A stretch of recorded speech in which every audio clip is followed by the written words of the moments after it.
The massive chamber on Nexus Prime hummed with tension as delegates from 12 different worlds gathered around the circular table. Ambassador Jinwoo Park adjusted his dark blue uniform and looked around the room. The alien beings had been talking for 3 hours, but they weren't really talking to the humans. They were talking about them.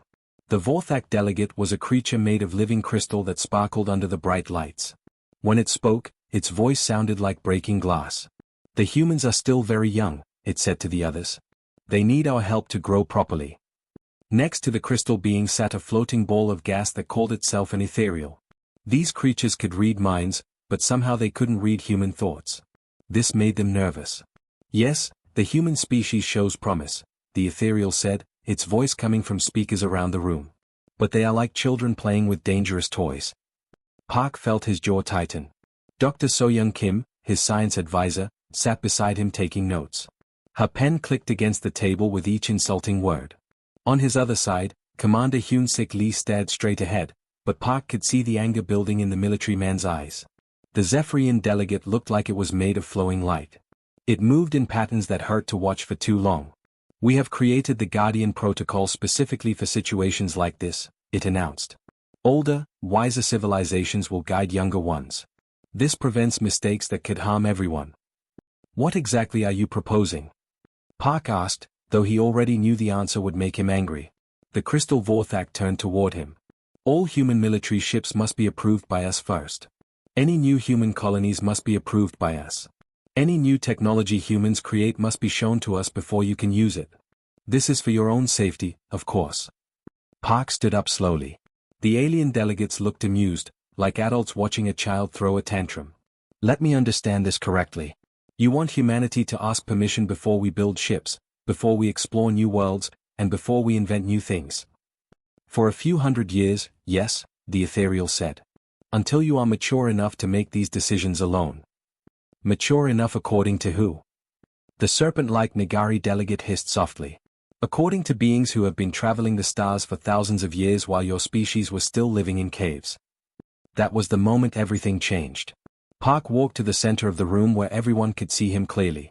His footsteps echoed in the sudden quiet.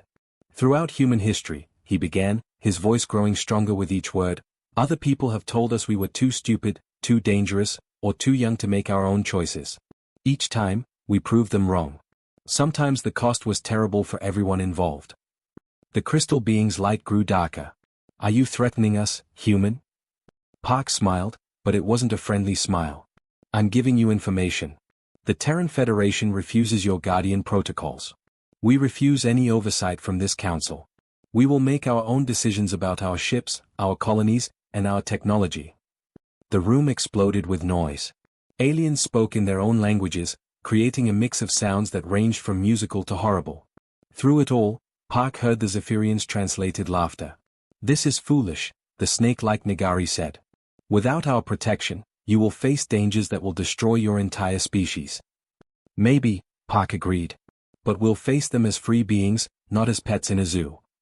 He turned to his team. Dr. Kim, Commander Lee, we're leaving. As the three humans walked toward the exit, the aliens continued their discussions. Park could hear the Zephyrian telling the others, don't worry. They'll come back begging for help within 6 months. Young species always do. Park stopped at the door and turned around one last time. Every alien eye, sensor, and crystal was focused on him.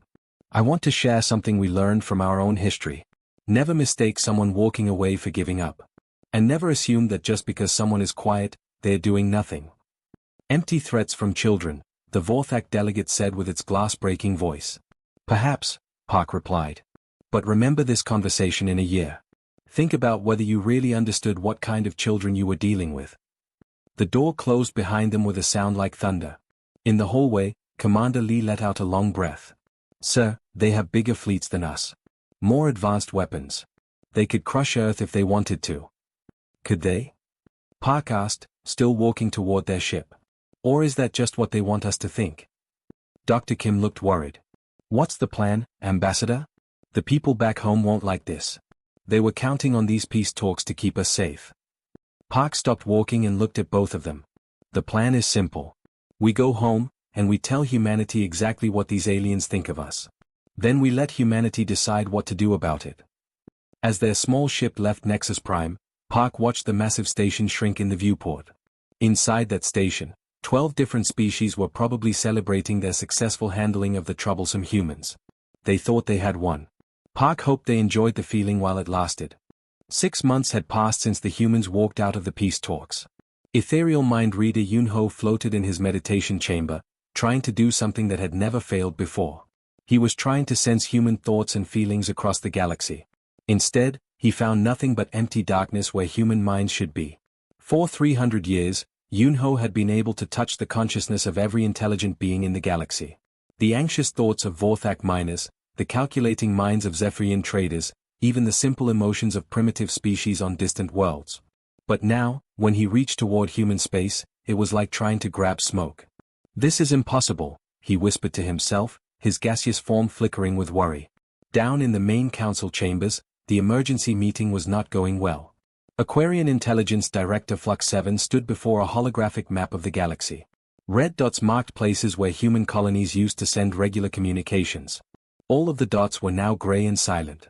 Every human settlement has stopped talking to us, Flux 7 reported. Not destroyed, not abandoned. Just silent.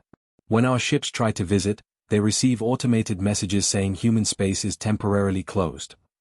Vorthak Prime Speaker Kethvar's crystal body sparkled with annoyance. They are sulking like children. Give them another month and they will beg to rejoin the council. Commander Esiajan Nam stepped forward with a datapad in his hands. That's not what our deep space monitors are showing, sir. We're detecting human ships in very strange places. The holographic map changed to show the outer edges of known space.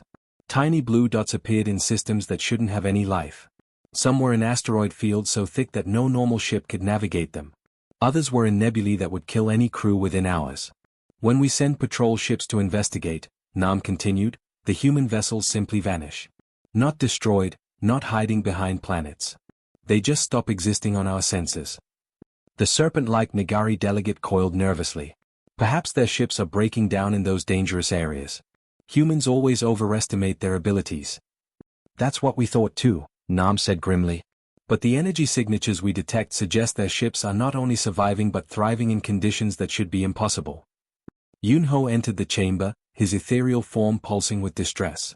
Every delegate turned to look at him. The ethereals had guided galactic politics for thousands of years with their ability to predict what other species would do. I cannot sense them, Yunho announced. The human mind network has become completely invisible to our collective consciousness. This has never happened before with any species. The chamber fell completely silent. The Zephyrian delegate's flowing energy stopped moving for several seconds. Even the usually confident Vorthak seemed uncertain. What do you mean, invisible? Asked the council president, an ancient being called Mortek. When I reach out with our psychic abilities, human space appears to be empty. Not populated by hostile minds or primitive thoughts. Actually empty, as if no intelligent life exists there at all. Dr. Haijin Choi, the council's expert on alien behavior, had been listening quietly from her corner seat. Now she stood up with a worried expression on her face. Members of the council, she began, I've been studying human psychology for 20 years. This silence is not normal behavior for their species. Humans are naturally social and communicative. When they become completely quiet, it usually means they are preparing for something significant. More reports began flowing in over the next few days. Human research stations found empty but showing signs of recent activity. Massive energy readings detected in star systems that had been empty just months before. Most disturbing of all, the complete absence of normal human-civilian communications. Where are their entertainment broadcasts? Asked Flux 7 during another emergency meeting. Their news programs, their commercial traffic, their personal messages between families? Every species maintains basic communication networks. The humans have gone completely dark. Commander Nam pulled up new sensor data. It gets worse. We've been tracking unusual gravitational fluctuations near human territory. Something is moving very large masses of material, but we can't detect what or how. The Vorthak delegate's crystals dimmed. Perhaps they are building defensive structures. Frightened children hiding behind walls. The energy requirements for what we're detecting, Nam continued, would require industrial capabilities far beyond what humans possessed 6 months ago. Either they've developed revolutionary new technology, or what? Demanded Mortek.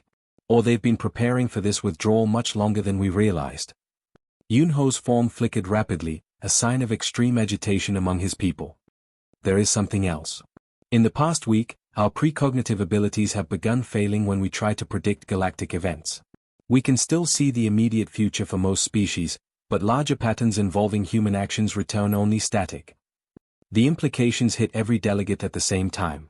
If the ethereals couldn't predict human behavior, then no one in the galaxy could anticipate what humanity might do next. They're not hiding, Dr. Choi said quietly. They're not sulking or building defenses. This is preparation behavior. Systematic, organized preparation for something they consider extremely important. Preparation for what? Asked the Nagari delegate.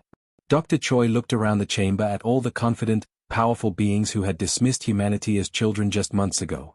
I think we're about to find out. In the silence that followed, every delegate realized the same terrifying truth. They had no idea what the humans were planning, no way to find out, and no ability to predict what would happen next. For the first time in galactic history, the Council was completely blind to the actions of an entire species. The message appeared everywhere at exactly the same time. Every communication network in the galaxy received the same simple text. The Kepler 442 system is now under human protection. All non-human vessels have 72 hours to withdraw peacefully. Vorthak Mining Chief Thrall9 read the message 3 times before laughing. His crystal body sparkled with amusement as he shared it with his staff. Humans protecting Kepler 442? That's our biggest mining operation. We have 30,000 workers there and 200 warships. His assistant, a younger Vorthak named Silneth, looked worried. Sir, should we take this seriously? The humans have been very quiet lately. Quiet because they know they cannot challenge us, Thrall9 replied. Kepler 442 has more defensive firepower than most entire star systems. What could a handful of human ships possibly do? Exactly 72 hours later, Thrall9 learned the answer. Admiral Donghyun Park sat in his command chair aboard the battleship Soul's Pride, staring at his tactical display in complete confusion. The screen showed empty space where the Kepler 442 mining operation should be. His sensor officer, Lieutenant Minute Jung-yoon, ran the scans again and again. Sir, there's nothing there, she reported. No mining platforms, no defensive stations, no ships. Just empty space. What about debris? Wreckage? Any sign of a battle? Nothing, sir. It's as if 30,000 beings and 200 ships just vanished into thin air. Admiral Park had commanded fleets for 20 years. He had seen pirates destroy mining operations, alien diseases wipe out colonies, and natural disasters consume entire worlds. But he had never seen anything simply disappear without a trace. Wait, Lieutenant Yoon said, her voice tense. I'm detecting one structure. A single station in orbit around the main planet. The main screen flickered to life, showing a strange structure unlike anything in Council databases. It was smooth and organic looking, almost like it had grown rather than been built. Most disturbing of all, their sensors couldn't penetrate its hull to see inside. Hail them, Admiral Park ordered. The response came immediately. A human voice, calm and polite, this is Kepler Station 1. We have safely relocated all Vorthak personnel and equipment to a secure location. They will be returned unharmed when the Vorthak Mining Consortium agrees to permanent withdrawal from this system. Admiral Park felt his blood run cold. You're telling me you moved 30,000 people and a fleet of warships somewhere else? Without harming them? Correct. Human policy prioritizes preservation of life wherever possible. We simply cannot allow continued exploitation of this system's resources by non-human entities. Where are they? Safe. That is all you need to know. The transmission ended. Admiral Park stared at the alien station on his screen, trying to understand what he was seeing. The technology required to relocate entire fleets without violence was beyond anything the Council possessed.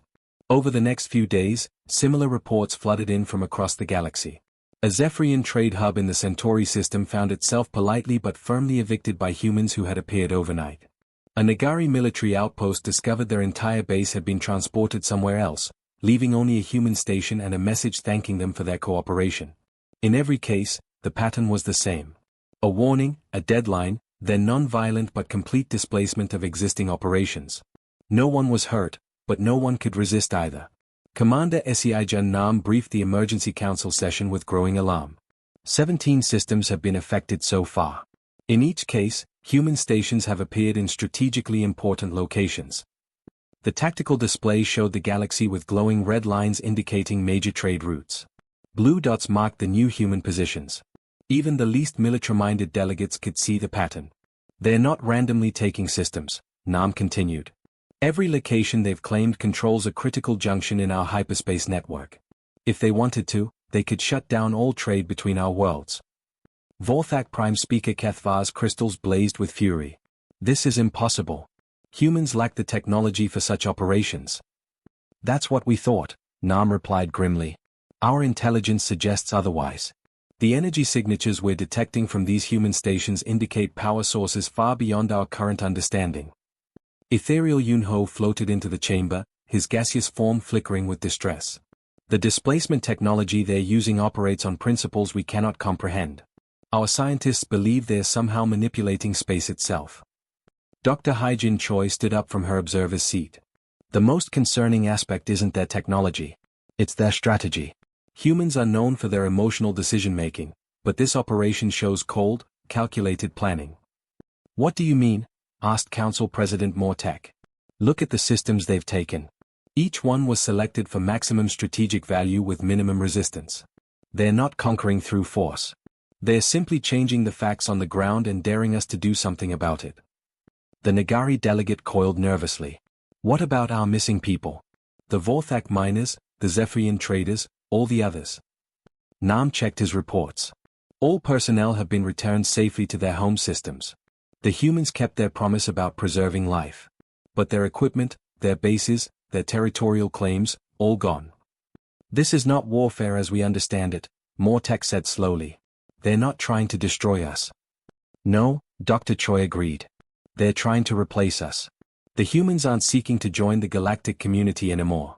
They're positioning themselves to control it. As the full implications sank in, every delegate realized they faced something unprecedented. The species they had dismissed as children had somehow developed capabilities that made traditional military power irrelevant. The galaxy's balance of power had shifted overnight, and no one understood how. Dr. Kyungmin's son had studied impossible things his entire career. As the Council's chief technology expert, he had examined weapons that bent light, ships that moved faster than physics allowed, and computers that thought like living beings. But nothing had prepared him for what he found in the abandoned human research stations. This changes everything we thought we knew about humanity, he reported to the emergency council session through a secure video link. Behind him, holographic displays showed designs that seemed to twist and fold in ways that hurt to look at directly. The council members leaned forward in their seats. Even the usually calm ethereal Yunho was pulsing with nervous energy. What exactly did you find? Asked Council President Mortek. Dr. Sun gestured to the displays behind him. Evidence of a species-wide technological revolution. Every abandoned human facility contains research that should have taken centuries to develop. They accomplished it in 6 months. The first hologram showed a ship design unlike anything in galactic databases. Instead of the familiar metal hull and engine configuration, this vessel looked organic, as if it had grown rather than been built. Their ships don't travel through space the way ours do, Sun explained. According to these blueprints, they manipulate something called quantum substrate. Instead of moving from point A to point B, they simply choose to exist at point B instead of point A. Commander Seijun Nam frowned at his data pad. That explains why our sensors can't track them. They're not actually traveling. Exactly. And it gets worse. The hologram changed to show what looked like a human brain, but with additional structures that glowed with strange energy. Every human who participated in the withdrawal underwent biological enhancement. Their reflexes are now 10 times faster than normal. Their intelligence has been expanded beyond anything we can measure. Most importantly, their brains have been modified to block all psychic intrusion. Ethereal Yunho's gaseous form flickered violently. This explains our blindness to their thoughts. They have made themselves invisible to our collective consciousness deliberately. Colonel Eunjong Baek, the Council's military intelligence officer, stood up with a grim expression. The biological enhancements are only part of the story. We've intercepted fragments of human communications from their abandoned facilities. She activated another hologram that showed translated text messages. The council members read in growing horror. Species classification updated. All non-human entities reclassified from potential allies to expansion obstacles or resource sources depending on utility assessment. Recommendation: maintain peaceful displacement protocols where possible. Minimize casualties but prioritize human strategic objectives above all other considerations. Timeline acceleration approved. Phase 2 operations begin immediately upon Phase 1 completion. The Vorthak delegates' crystals dimmed with fear. They no longer see us as equals. We are obstacles to be removed or resources to be managed. It gets worse, Colonel Beck continued. The enhancement programs weren't voluntary. According to medical records we found, every human who withdrew underwent mandatory genetic and cybernetic modification. They've turned their entire population into enhanced warriors. Dr. Sun pulled up another display showing industrial capabilities. The most disturbing discovery is their manufacturing capacity. They've built automated factories in asteroid belts, deep space construction yards that dwarf our largest facilities, and resource extraction operations in systems we thought were uninhabitable. How is this possible? Demanded the Nagari delegate. 6 months ago, humans were barely capable of interstellar travel. That's what we all believed, Dr. Sun replied.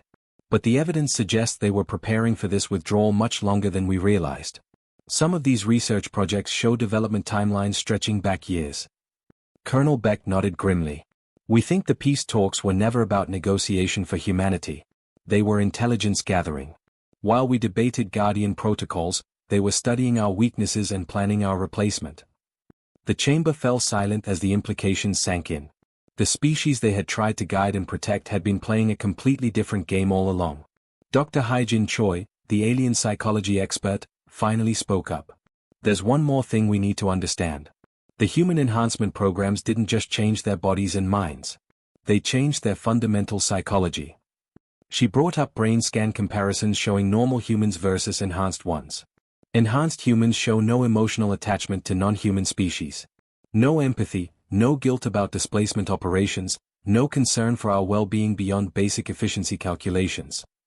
They've made themselves into perfect conquerors, Mortek said slowly. Not conquerors, Choi corrected. Gardeners. The intercepted communications refer to cultivation protocols and species optimization programs. They don't want to destroy us. They want to manage us like we're plants in a garden. Ethereal Yunho pulsed with horror. They intend to reshape every species in the galaxy according to their vision of efficiency and order.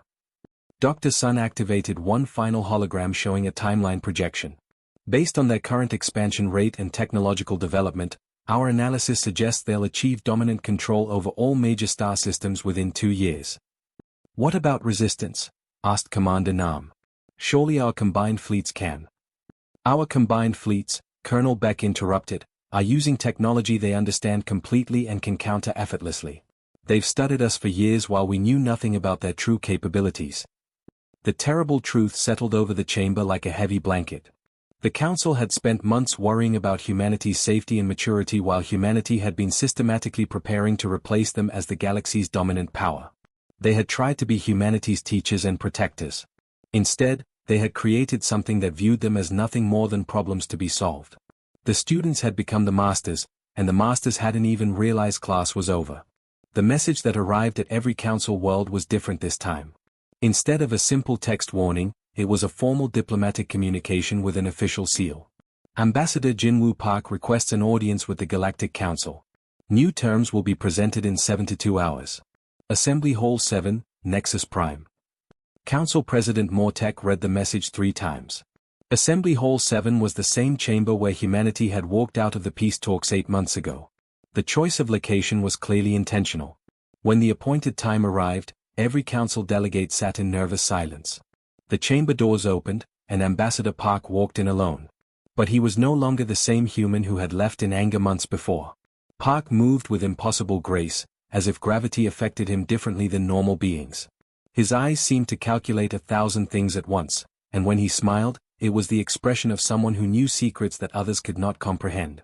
Honored delegates, he said, his voice carrying strange harmonics that made the air itself seem to vibrate. Humanity extends an invitation for you to participate in the new galactic order.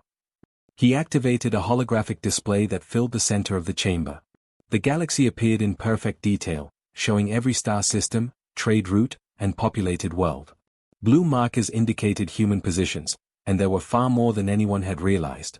The council delegates stared in growing horror. The blue markers weren't just in the 17 systems they knew about. They covered critical locations throughout the galaxy, including positions dangerously close to every council homeworld. We offer you the same arrangement once offered to us, Park continued with perfect calm. Guardian protocols, updated for current circumstances. All non-human military development, territorial expansion, and advanced research will require human approval. Vorthak Prime Speaker Kethvar's crystals blazed with fury. This is outrageous. You cannot impose your will on civilizations that existed for millennia before humans left their home planet. Park's enhanced eyes fixed on the crystal being. Prime Speaker, you seem to misunderstand the situation. We are not requesting your cooperation. We are informing you of the new reality. The holographic display changed to show real-time images from orbit around every council homeworld. Sleek human vessels hung in space above planets that had considered themselves completely secure. Ships that had been invisible to all senses were now revealing themselves deliberately. Your defense networks were quietly disabled 4 months ago, Park explained matter-of-factly. Your military command centers have been under observation for 6 months. Your political leaders have been monitored continuously since we withdrew from negotiations. Ethereal Yunho's gaseous form flickered with panic. Impossible. Our psychic defenses would have detected any surveillance. Your psychic abilities are no longer relevant to galactic politics, Park replied. Humanity has evolved beyond your reach. Admiral Donghyun Park, who had been summoned as military advisor, managed to ask the question everyone dreaded. What happens if we refuse your terms? Ambassador Park smiled again, and this time there was something genuinely frightening about the expression. Refusal is certainly an option, Admiral. However, you should understand that this conversation is purely informational. Galactic integration under human guidance will proceed with or without your consent. He gestured, and the display showed detailed maps of every major population center in Council space. Red markers indicated critical infrastructure, government facilities, and defense installations. Every single target was already tagged and categorized. The only variable, Park continued, is whether the transition occurs through peaceful cooperation or requires more direct intervention methods. Dr. Haijin Choi found her voice despite her fear. You're talking about the subjugation of billions of beings across dozens of worlds. Subjugation is an inaccurate term, Park corrected. We prefer optimization. Under human guidance, every species will achieve their maximum potential as determined by beings capable of objective analysis. The Nagari delegate coiled in terror. You cannot mean to control every aspect of our civilizations. Control implies resistance, Park replied calmly. There will be no resistance once you understand the benefits of human oversight. Your species will be healthier, more productive, and more fulfilled than ever before. Council President Mortek tried one final appeal to reason. Ambassador, surely we can negotiate some middle ground. Humanity need not dominate the entire galaxy. Park looked at the ancient leader with something that might have been pity. President Mortek, 8 months ago you offered to guide humanity because you believed we were too immature to govern ourselves. You taught us valuable lesson about galactic politics. He walked closer to the council table, and every delegate could see the inhuman intelligence burning in his enhanced eyes. You showed us that in this galaxy, there are only 2 categories of species, those who make the rules and those who follow them.